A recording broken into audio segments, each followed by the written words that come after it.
కుడి చేరి వచ్చిన సంఘ బిడ్డలందరికీ, అలాగే మమ్మల్ని ఆహ్వానించిన కోట్ల మనోహరయ్య గారికి ప్రత్యేకమైన వందనాలు తెలియపరుస్తున్నాను. ప్రియమైన దేవుని బిడ్డలారా, మాది గుంటూరు ప్రాంతంలో కొరిటిపాడులో సేవ చేస్తూ ఉంటాం. తర్వాత పొదిలి ప్రాంతంలో కూడా రెండో సేవ ప్రారంభించి సంవత్సరమైంది, అక్కడ కూడా సేవ చేస్తూ ఉన్నాను.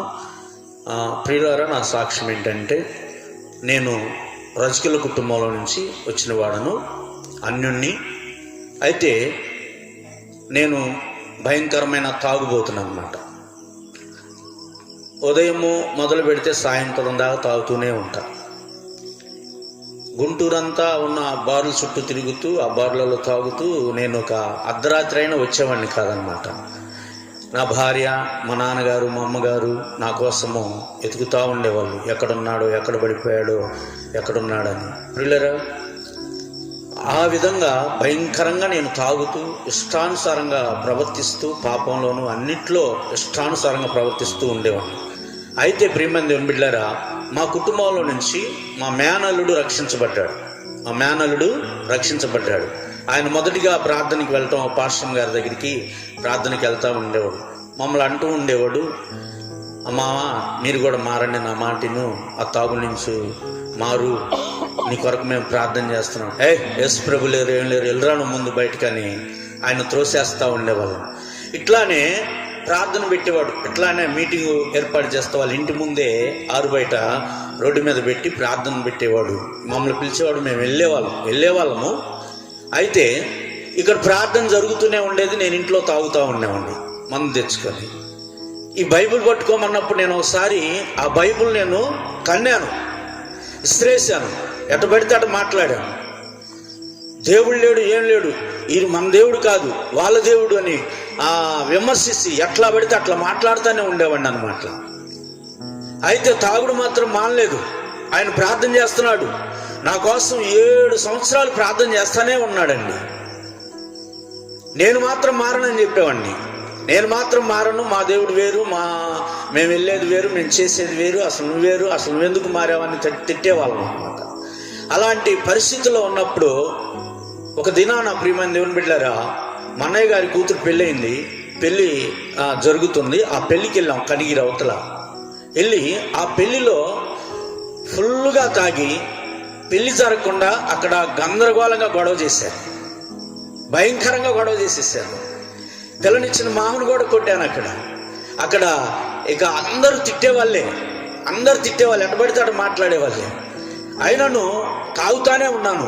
అట్లానే తాగి అందరిని అరుస్తా అట్లానే ఉండి తెల్లారి వీళ్ళందరూ నన్ను తిడతారా అని నా భార్యను, నా 4 బిడ్డలను తీసుకొని ఆటో వేసుకొని వెళ్ళాను గుంటూరు నుంచి.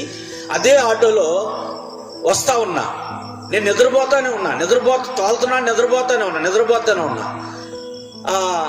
ఈ బండి ఆటోల మీదకి వెళ్తుంది, లారీల మీదకి వెళ్తుంది. ఆ లోయలో పడిపోయేవాడినంట. అయితే నాకే సోయలేదు, ఆ నిద్ర మొత్తంలోనే ఉన్నా, ఆ తాగి అట్లానే తోలుతున్నా. కానీ నాకేంటో ఒక వెలుగు కనపడుతున్నట్టు, నా బండి ముందు నాకు ఒక వెలుగు కనపడుతున్నట్టు, ఎవరో నడిపిస్తున్నట్లే. పిల్లరా, ఎక్కడ కూడా ఏ ప్రమాదం జరగకుండా డైరెక్ట్ గుంటూరు వచ్చి నా మనసంతా వేదనతో ఉంది. చాలా బాధతో ఉన్నాను. ఎంతమంది నన్ను మాట్లాడారు, ఎంతమంది నన్ను తిట్టారు. ఏంటి బ్రతుకుచ్చి ఇలా తిట్లు తినడానికేనని నేను బాధపడుతూ ఉన్నాను. అలానే నేను ఆటో వేస్తాను కాబట్టి ఆటో వేరే అతని అద్దెకైతే అతనికి ఇవ్వడానికి వెళ్ళినప్పుడు అక్కడ ఒక బ్రదర్ ఉన్నాడు, మోషే గారు అని ఒక బ్రదర్ అన్నది. ఏంటి అలా ఉన్నావు, నీ కళ్ళు అలా ఉన్నాయి, ఎర్రగా ఉన్నాయి, ఏంటో నువ్వు చాలా బాధలో ఉన్నావే ఏంటి అని అడిగినప్పుడు, అన్న ఇట్లా వెళ్ళాను, ఆ ఊరు బాగా తాగాను, ఎట్లా పడితే అట్లా గొడవ చేసేసాను, అందరు తిట్టారన్న భయంకరంగా, వీళ్ళందరి చేత ఇలా మాట్లాడబడ్డాను అని నాకు ఆ బాధ కలుగుతూ ఉందంటే ఆ బ్రదర్ అన్నాడు, నా ఒక మాట వింటావా? ఇంటే చెప్తాను అన్నాడు. ఏంటన్నా? నాతో పాటు మందిరానికి రా, నీ బాధను దేవుడు తీసేస్తాడు. ఎవరా ఆ బాధను తీసేసే దేవుడు అని అన్నాను. కానీ రా, నా మాటినని అలానే తీసుకొని వెళ్ళి మందిరాన్ని తీసుకెళ్ళారు. ముందు పాస్టర్ గారి దగ్గర తీసుకెళ్ళాను. నన్ను తీసుకెళ్ళి పాస్టర్ గారికి పరిచయం చేసి, అక్క ఈ బిడ్డ చాలా బాధలో ఉన్నాడు, ఎంత బాధపడుతున్నాడంటే వాళ్ళందరూ తిట్టారంట, ఇతను ఇట్లా తాగుతాడంట, ఇలా చేస్తున్నాడంట, అక్కడ గొడవయ్యి అలానే వచ్చాడంట. మరి నా దగ్గరికి వచ్చాడు, నేను దేవుడి గురించి చెప్పాను అక్క, మీరు కూడా కొద్దిగా బలపరచండి అని చెప్పి వచ్చాడు. అక్క చెప్పింది నాకు దేవుడి గురించి చెప్పి కొద్దిగా ప్రార్థన చేసి పంపించింది. ఎందుకో ఆ రోజు ఆమె ప్రార్థన చేసిన దగ్గర నుంచి ఇక చర్చికి వెళ్ళాలని ఒక మనసు కలుగుతుంది అనమాట. ఒక మనసు కలుగుతుంది నాకు, వెళ్ళాలని. అలానే మరుసటి రోజు కూడా ఆ బ్రదర్ చర్చి అక్కడ చెప్పు, నేను కూడా వస్తాను నీతో పాటు అని అట్లా వెళ్ళటం ప్రారంభించానండి. సేవకులు నన్ను బాగా బలపరుస్తున్నారు, మంచి మాటలు చెప్తున్నారు, దేవుని గురించి బాగా చెప్తున్నారు. ఇది వరకు నేను ఇలా చేశాను, మా బామర్ది ఇలా నాకు చెప్పాడు, కానీ నేను వినేవాడిని కాదు. బైబిల్ని కూడా తన్ని చించేసి ఆయన ఇంటి ముందే నేను మందు తాగుతున్నవాడిని, గొడవ చేసేవాడిని. అమ్మ ఇలా చేశాను అంటే, ఏం పర్లేదయ్యా, దేవుడు నిన్ను పిలుచుకున్నాడు, నిన్ను నడిపించాడు అక్కడికి, దేవుడు ప్రణాళిక నీ పట్ల ఉంది, ఆయన చిత్తం ఉంది కాబట్టి నీకు అక్కడికి వచ్చావు. నువ్వేం బాధలేదు, నీ బాధలన్నీ పోతాయి, నిన్ను దేవుడు రక్షిస్తాడు, నువ్వు చక్కగా మారిపోతావు, నీ వాళ్ళే నిన్ను అభినందించే రోజు ఒక రోజు వస్తుంది, నా మాట విని నువ్వు చర్చికి రమ్మన్నారు. అలా చర్చికి వెళ్ళటం ప్రారంభిస్తున్నాను. నేను ఒక్కడిని వెళ్ళాను, నా భార్య వచ్చేది కాదులే, నేను ఒక్కడిని అలా వెళ్తా ఉన్నాను. ఒక 3-4 నెలలు వెళ్తున్నాను. తర్వాత నా భార్యను కూడా రమ్మన్నాను. సరే నువ్వు వెళ్తున్నావు కదా, నువ్వు రక్షించబడతామే మా మంచిదిలే, ముందు నువ్వు వెళ్ళు, తర్వాత నేను కూడా వస్తాలే. ఇప్పుడు నా భార్యకి చాలా సంతోషం అయిపోయింది. ఎందుకని నేను తాగుతున్నాను, ఎక్కడెక్కడో ఉండేవాడిని, రాత్రులంతా ఎదుగుతూ ఉండేవాళ్ళు, దేవా నిజంగా నేను మా ఆయన మారిపోయాడయ్యా, ఈ తాగుడు లేదు ఏం లేదు, చాలు నాకు, నువ్వు ఎట్లుంటే చాలయ్యా, నువ్వు పని చేయకపోయినా పర్లేదు అనేది. సరేలేమ్మా నేను వెళ్తున్నా, నువ్వు కూడా రమ్మనేవాడిని, తర్వాత వస్తాలే అనేది. నేను ప్రార్థన చేసుకుంటున్నా, అక్క మా ఆవిడ కూడా వస్తే బాగుంటుంది అక్క నాతో పాటు అంటే, నువ్వు ప్రార్థన చేయాలి, వచ్చిరాని ప్రార్థన చేసుకో, దేవుడే రక్షిస్తాడులే అని. నా భార్య ఆ పనికి వెళ్ళి వస్తే 4 వచ్చి టీవీ పెడితే రాత్రి 1 గంట దాకా టీవీ చూసేది. 1 గంట దాకా చూస్తానే ఉంటుంది, ఆపమ్మన్నా ఆపేది కదా. సీరియల్ చూస్తానే ఉంటుంది, సీరియల్ ఎప్పుడైతే అయిపోతాయో అప్పుడు దాకా చూస్తానే ఉండేది. పొద్దున్నే పనికి వెళ్ళాలిగా, ఆపమ్మని ఆపేది కదా.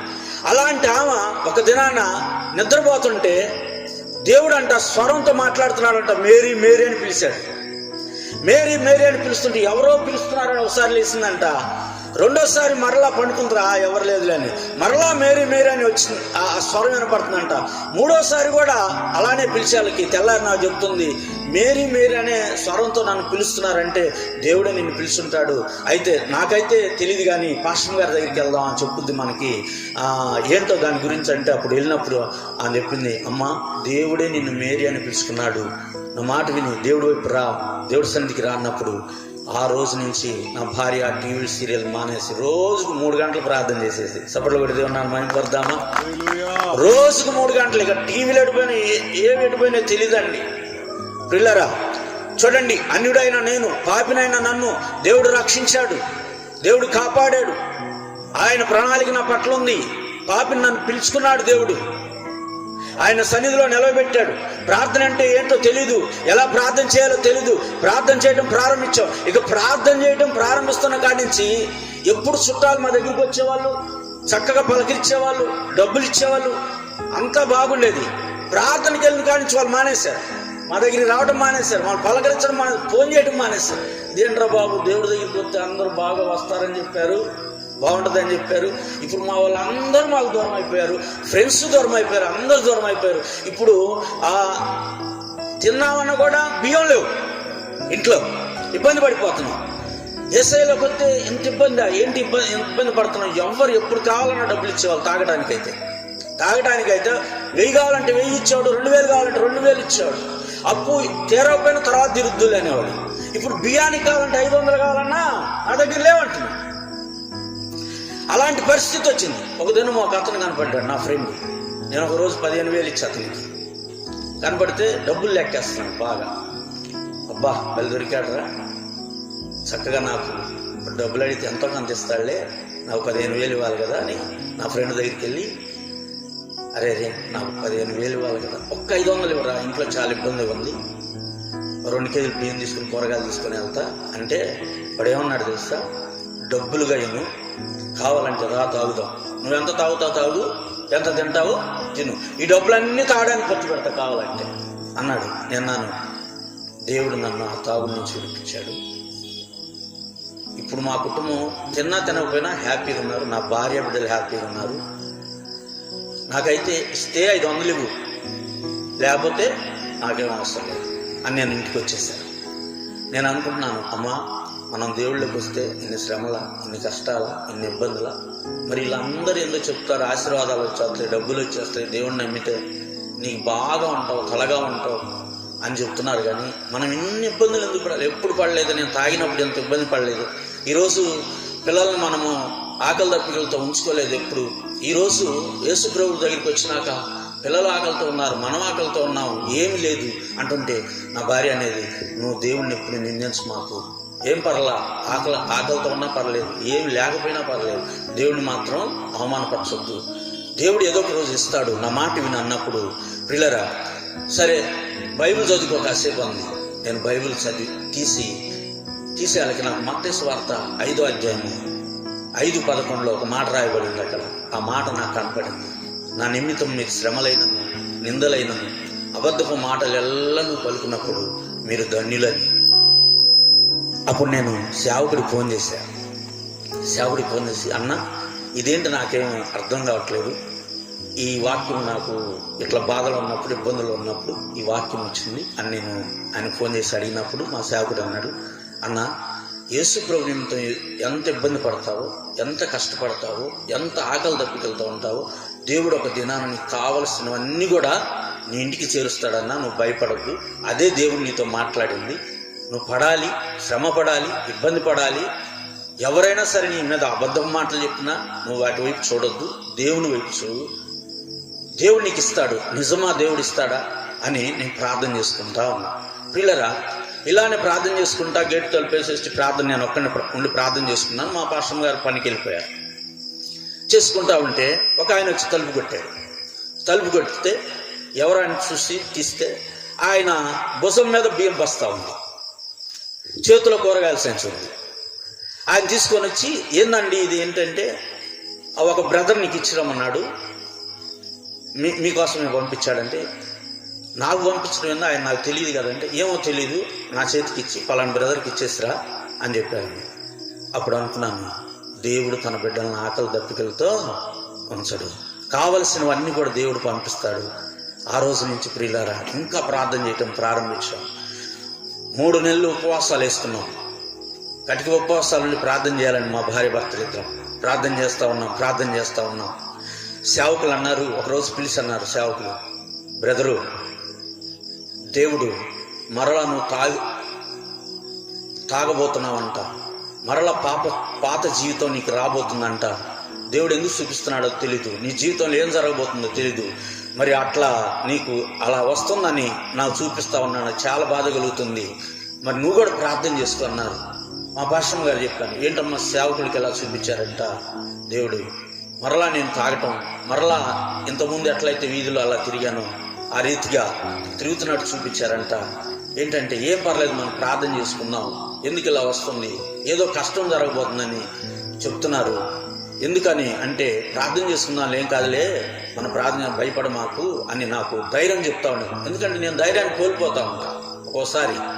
పిల్లరా ఆ సమయాల్లో మా బామర్ది సాగర్లో వాళ్ళు ఆ డేట్ నేను ఎంచుకొని నన్ను కూడా రమ్మన్నారు. మేము కూడా వెళ్ళి అంతా అయిపోయింది. వాళ్ళ ఊరు వెళ్ళిపోతున్నారు. మేము ఆటోలో బయలుదేరి వస్తూ ఉన్నాం. బాగానే వస్తా ఉన్నాం. సత్యనపల్లి దాటాం. కంటిపూడి ఆ దగ్గరికి వచ్చే వాళ్ళకి ఆర్టీసీ బస్సు వాడు రైట్కి వచ్చేసిన ఆటో పొద్దునే గుద్దేశాడు. ఆటో గుద్దేసినప్పుడు మేమందరం ఆటో తిరగబడిపోయింది.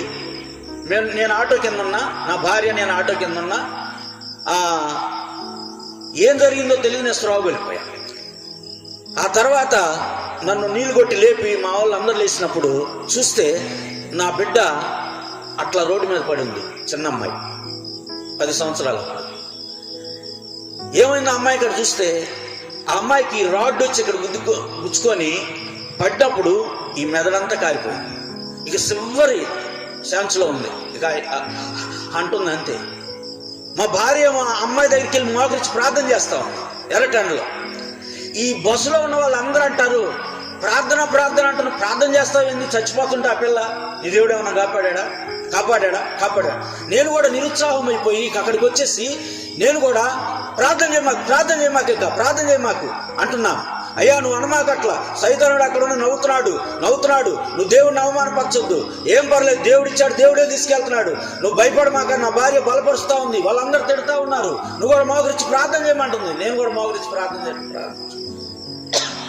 నాకు అప్పుడు గుర్తు వస్తుంది, సేవకులు చెప్పింది, నీకేదో కష్టం రాబోతుంది, నువ్వు మరలా తాగబోతున్నావు, మరలా పాత జీవితం నీకు రాబోతుందని. అప్పుడు నేను అనుకుంటున్నాను, ప్రభువా ఇదేనా నా కష్టం, ఇలాంటి శ్రమ పెట్టావేంటి, మరలా నేను తాగుతానా, వద్దయ్యా నేను ప్రార్థన చేసుకున్నాను. సత్యంపల్లి పోలీస్ స్టేషన్కి తీసుకెళ్ళిపోయారు, మా అమ్మాయిని పోస్ట్ మార్టం తీసుకెళ్ళిపోయారు. మేము హాస్పిటల్లో చేరాం. అందరం హాస్పిటల్లో ఉన్నప్పుడు మా వాళ్ళు అందరూ వచ్చారు, మరలా బస్సు వెనక్కి తిప్పుకొని వచ్చేసారు, అందరికీ ఫోన్ చేశారు, వచ్చేసి అక్కడ నిలబడ్డారు. నేను బయటకు వచ్చాను, నా తల పగిలింది, కుట్లేశారు. బయటకు వచ్చిన తర్వాత మా అన్నయ్య కొడుకు నన్ను నా భుజం మీద చేసుకొని, బాబాయ్ రా, చాలా బాధగా ఉన్నావు, ఇబ్బంది పడమాకు, అమ్మాయి చనిపోయిందని బాధపడమాకు, నా మాట నేను రమ్మని అలానే నడిపించుకుంటూ బార్ షాప్ దగ్గర తీసుకెళ్ళి అంటాడు, బాబాయ్ ఇక నువ్వు తట్టుకోలేవు కానీ నా మాటిని 1/4 మంది అన్నాడు. ప్రభువా నా దగ్గరికి అది రానివద్దు, నా దగ్గరికి అది రానివద్దయ్యా, నేనైతే బలహీనుడని, నేను పడిపోతాను, నా దగ్గరికి రానివద్దని. అయ్యా నేను ఇప్పుడు మారాను, ఇక ఆ మందు నేను ముట్టను, నేను ప్రభు దగ్గర తీర్మానం చేసుకున్నాను, దాని వైపు నేను చూడను. కాదు బాబాయ్ నా మాట నాకు వద్దు, రా వెళ్ళిపోదాం వెనక్కి అని వెనక్కి తీసుకొని వచ్చాను. అక్కడ ఒక చోట మోకరించి ప్రభుని అడుగుతున్నాను, అయ్యా ఆ మందు జోలు నేను మరలా ఆ పాప జీవితంలోకి, మరలా ఆ పాత రోత జీవితంలోకి నేను మరలా వెళ్ళకూడదయ్యా అని నేను ప్రార్థన చేసుకుంటా ఉన్నాను. పిల్లరా, అంతమందిలో ప్రార్థన చేస్తుంటే ఎంతోమంది మమ్మల్ని అవమానించారు. ఎస్ఐ గారు, పాస్టర్ గారు అందరూ వచ్చి ఆ పక్కన నిలబడి పాస్టర్ గారు నాతో అంటున్నారు, అయ్యా జరిగిపోయింది కానీ మనం ప్రార్థన దేవుని నమ్మాం కదా, దేవుని విశ్వసించాం కదా, మనం కేసులు పెట్టలేదు, కేసులు దేవుని నాతో అంటున్నారు పాస్టర్ గారు. అది విన్నా ఆ ఆర్టిస్ట్ డ్రైవరు అందరు ఆడే తిరుగుతున్నారు. ఆ మాట విన్న వాళ్ళు ఏం చేశారంటే ఎస్ఐ గారికి డబ్బులు ఇచ్చేసారు, నా పేరు మీద నేను గుద్దినట్టు రాపిచ్చేశారు. ఈ అబ్బాయి నిద్రపోత వెళ్ళి ఆర్టిస్ట్ని గుద్దేశాడు, ఆర్టిస్ట్కి నష్టం జరిగింది, నష్టపరిహారం నేను కట్టాలి. ఇప్పుడు నేను కట్టాలి నష్టపరిహారం. లాయర్ గారు అన్నారు, అది చదువు అన్నారు, అబ్బాయి ఆర్టిస్ట్ ద్వారా నీ బిడ్డకి నీకు పరిహారం రావడం కాదు కానీ ఇప్పుడు నువ్వు కట్టాలి నష్టపరిహారం. ఆర్టిస్ట్కి నష్టం జరిగింది, ఆ టైర్ పేలింది, ఆ నష్టం జరిగింది, ఇప్పుడు నష్టపరిహారం నువ్వు కట్టాలి. అలా రాశాడు ఎస్ఐ గారు అన్నారు. ఇదేంటి, నా బిడ్డను నేను పోగొట్టుకుంటే నా మీద మరలా తిరిగి ఎదురు కేసు పెట్టారు అని రైటర్ గారు అన్నారు. నువ్వు కూడా కేసు రాయబ్బాయి అన్నారు. అప్పుడు నేను కూడా కేసు రాసిన తర్వాత రిమైండ్ పెట్టారా ఎస్ఐ అన్నారు, అయ్యా ఇదేంటయ్యా అంటే, నేను కూడా ప్రార్థనకి వెళ్ళేవాడిని, చూసావా వాక్యాలు, నా దగ్గర ఎన్ని వాక్యాలు చూసావు, వాగ్దానాలు ఎన్ని ఉన్నాయో చూసావా, నా పోలీస్ స్టేషన్ వాగ్దానం పెట్టుకున్నాను. మీరు ప్రార్థనకి వెళ్ళేవాళ్ళు, మేము ప్రార్థనకి వెళ్ళాం, కానీ మీరు రాసిన తప్పు కదయ్యా, బిడ్డను నేను కదా పోగొట్టుకుంది, ఆయన కాదుగా, ఆర్టిస్ట్ డ్రైవర్ కాదుగా పోగొట్టుకుందంటే, అక్కడ సాక్ష్యం నేను చూశాను, ఆ సాక్ష్యం చెప్పారు కాబట్టి ఆ సాక్ష్యాన్ని బట్టి నేను రాశాను. పిల్లరా, ఎస్పీ గారి దగ్గరికి వెళ్తే ఎస్పీ గారు అన్నారు, ఫోన్ చేశారు, ఏమయ్యా ఆ బాత్రూమ్కి వెళ్ళేవాడి సాక్ష్యాన్ని నువ్వు ఎలా రాశావు, అసలు వాడు అడవుల్లో వెళ్తాడు, వాడు ఎట్టా చూశాడు అని ఎస్పీ గారు ఎస్ఐ గారిని అడిగారు. అడిగితే ఎస్పీ గారిని కూడా ఎదిరించాడండి ఆ ఎస్ఐ గారు. ఎదిరించి ఇక ఆ కేసు ఫైల్ చేశాడు. నేను అన్నాను, ఒకటే అన్నాను, అయ్యా దేవుడు నా పక్షం ఉంటే నాకు న్యాయం చేస్తాడు, నీ పక్షం ఉంటే నీకు న్యాయం చేస్తాడు, ఏదైనా సరే ఈ రోజే తేలిపోయింది అని నేను ప్రార్థన చేసుకుంటాను. నేను వచ్చాము, ఇద్దరం భార్య భర్తలు వచ్చి మోకరిచ్చి నైట్ అంతా ప్రార్థన చేస్తాను. ఏంటి ప్రభు, బిడ్డను బాగొట్టుకున్నాం, అన్ని నీకోసమే కదా,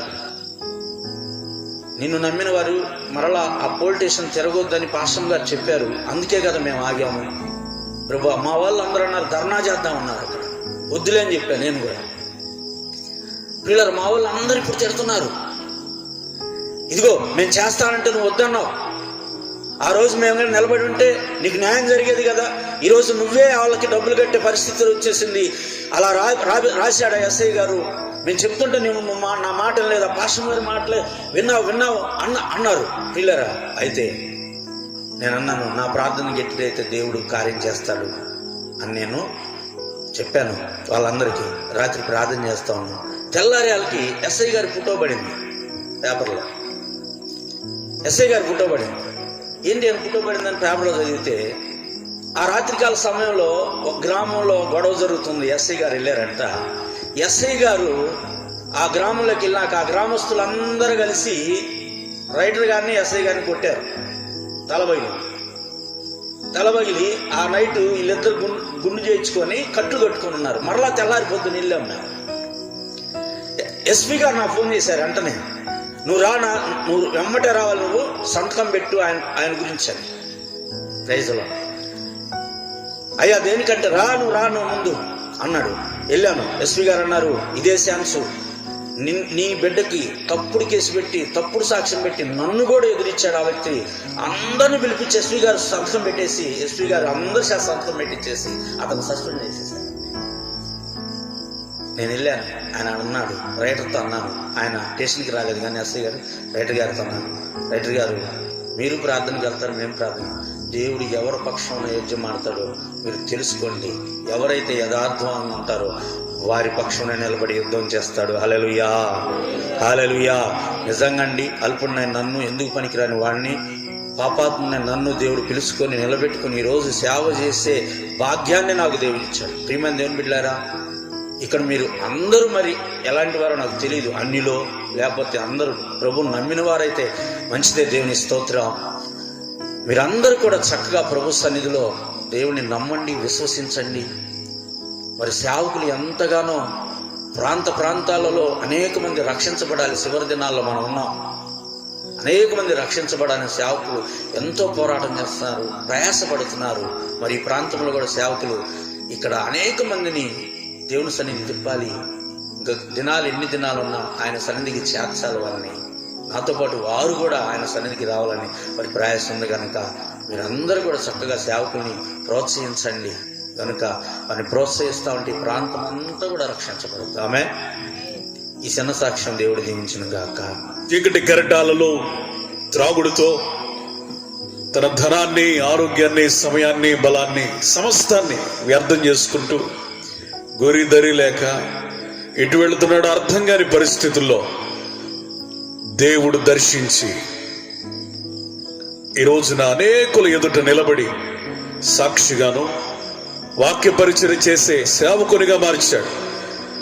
నేను ప్రకటిస్తున్న యేసయ్య ఏదైనా చేయగలడు, సమస్తము చేయగలుగుటకు శక్తిమంతుడు. నువ్వే వ్యసనంలో ఉన్నావు నాకు తెలియదు, ఏ పరిస్థితిలో ఉన్నావు నాకు తెలియదు. తన కుమార్తెను కోల్పోయిన పరిస్థితుల్లో సహితం యేసయ్యను విడిచిపెట్టక ఆయనే నిజ దేవుడని గట్టిగా హత్తుకొని ఇప్పటికీ కూడా సాక్షిగా బ్రతుకుతున్నాడు. ఈ రోజున దైవజనుడు ఏదైతే సాక్ష్యంలో చెప్పాడో అదే పరిస్థితుల్లో ఇక్కడ 2 కుటుంబాలు ఉన్నాయి. వారి కుమార్తెలను కోల్పోయిన పరిస్థితుల్లో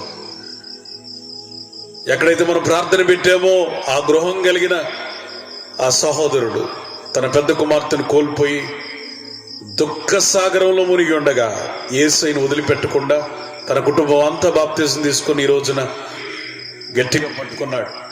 అది మాత్రమే కాదు, ఇక్కడ మరొక తల్లిగారు కూడా ఉన్నారు. తన ప్రియమైన కుమార్తెను కోల్పోయి ఇంకా తీరుకోలేని పరిస్థితుల్లో దేవుడు ఏం మాట్లాడుతున్నాడంటే, ఆత్మీయులను మనం కోల్పోవచ్చు, ప్రేమించిన వారిని మనం కోల్పోవచ్చు, కానీ ఒక మాట మాత్రం సత్యం, యెహోవాయే ఇచ్చును, యెహోవాయే తీసుకునేను. యోబు జీవితంలో సమస్తం కోల్పోయినా కానీ ఎక్కడ కూడా దేవునికి విరోధంగా ప్రతికూలంగా ఏ మాట మాట్లాడలేదు. పరిశుద్ధుడా యేసయ్య నీకు వందనాలు ప్రభువా.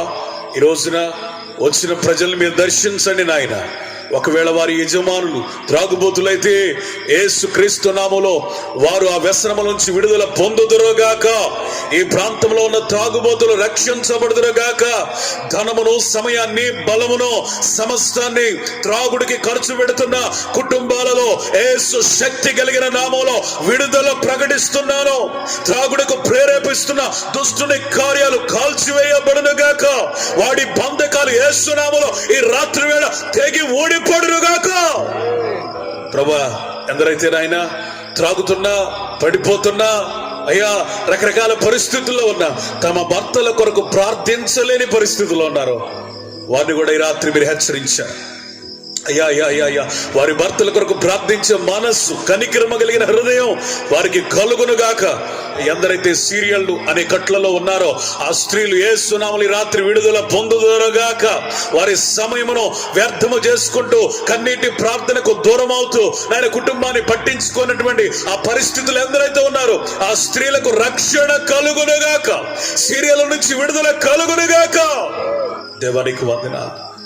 ప్రభువా, నీ ఏర్పాట్లో ఉన్నారు, ఎక్కడో దూర ప్రాంతం నుంచి వింటున్నారయ్యా, వారి హృదయాలను తాకండి అయ్యా, ముట్టండి నాయన, ప్రభావముతో నింపండి నాయన. నీవే నిజమైన దేవుడు అని ఒక ప్రత్యక్షత వారికి కలుగునుగాక. నువ్వు మాట్లాడే దేవుడు సజీవుడు అయిన దేవుడు నాయన, శక్తి కలిగిన దేవుడు నాయన, ప్రభావము కలిగిన దేవుడు నాయన. ఈ ప్రభావం ఒక్కొక్కరి గుండెల్లోనికి ఇప్పుడే వేళ్ళునుగాక, వేళ్ళునుగాక. ఈ శబ్దయంత్రం ద్వారా ఎందరైతే వింటున్నారో వారికి విడుదల కలుగునుగాక. yes lord, thank you father. ఈ రాత్రి వేళ రాలేక వద్దామనుకున్నా ఇంటి దగ్గరే ఉంటూ మత కట్ల చేత, ఆచార బంధకాల చేత ఉన్నారు, వారిని దర్శించండి. వ్యసనాల్లో ఉన్న వారిని దర్శించండి, వ్యభిచారంలో ఉన్న వారిని దర్శించండి, సీరియల్ మత్తులో ఉన్న వారిని దర్శించండి, అన్యాయము చేత జీవితాన్ని జీవిస్తున్న వ్యక్తులను దర్శించండి, అక్రమ సంబంధాల్లో ఉన్న వారిని దర్శించండి, అక్రమము చేయి వారిని దర్శించండి నాయన. ప్రభు, ఆ మొదటి దినాన్ని ఆశీర్వాదకరంగా జరిగించారు. రేపటి దినమున మరింత ఆశీర్వాదకరంగా మీరు జరిగిస్తారు నేను నమ్ముతున్నాను, ప్రకటిస్తున్నాను. నువ్వు నమ్మదగిన దేవుడు, గొప్ప దేవుడు. రేపటి దినమును కూడా నాయన మీరే సూటిగా తేటగా మాతో, మా అందరితో మాట్లాడండి. ఇంకొందరు నైనా ఈ సన్నిధిలో చూచుటకు మాకు కృపనివ్వండి. మీరు మహిమ ఘనత ప్రభావాలు పొందుకునమని యేసుక్రీస్తు అతి శ్రేష్టమైన నామములో అడుగుచున్నాను తండ్రి.